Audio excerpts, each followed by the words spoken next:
मैं ऐसा नहीं चाहता था, भूलना चाहता था मैं।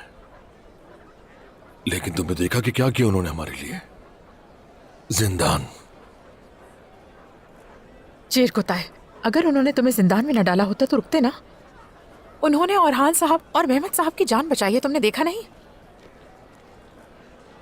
अपनी आंखें कब खोलोगी तुम मालकिन खातून? आखिर कब?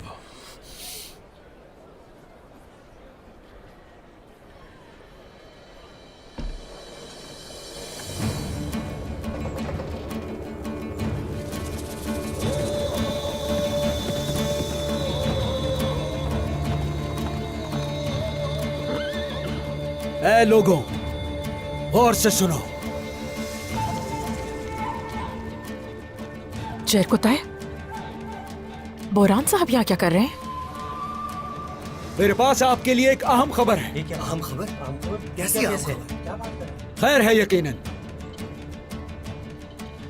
जरूर कोई मंसूबा होगा उसके पीछे, यकीन है मुझे।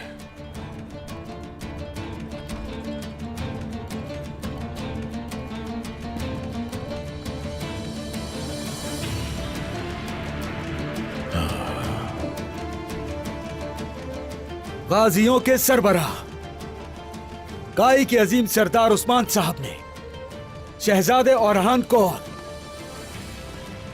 याकूब साहब के बेटे को कुफ्फारों से बचा लिया है। उस्मान साहब जिंदाबाद! उस्मान साहब जिंदाबाद! उस्मान साहब जिंदाबाद! उस्मान साहब जिंदाबाद! उस्मान साहब जिंदाबाद! उस्मान साहब जिंदाबाद! चेर कोताई! उस्मान साहब जिंदाबाद! उस्मान साहब जिंदाबाद! उस्मान साहब जिंदाबाद! बंद करवाओ ये बकवास। जिंदाबाद! उस्मान साहब जिंदाबाद! उस्मान साहब जिंदाबाद! मुझे चलना चाहिए। जिंदाबाद! उस्मान साहब जिंदाबाद! उस्मान साहब जिंदाबाद! उस्मान साहब जिंदाबाद! बोरान, खामोश हो जाओ। ये तुम क्या करना चाह रहे हो? ये याकूब साहब की मलकियत है बरा। तुम यहाँ उनकी इजाजत के बगैर कुछ भी नहीं कर सकते। कौन सी किसकी मलकियत है ये परवाह किए बगैर हम चीखा करते थे। क्या तुम ये भूल गए हो? याद नहीं क्या तुम्हें? हाँ बरान, बरान, तुम इस तरह से नहीं कर सकते। देखो बरान, मैं आखिरी बार कह रहा हूं, मुझे गुस्सा मत दिलाओ, ये ठीक नहीं है। तुम मुझे मेरा फर्ज अदा करने से रोक रहे हो। यहां से चले जाओ। जाओ बरान।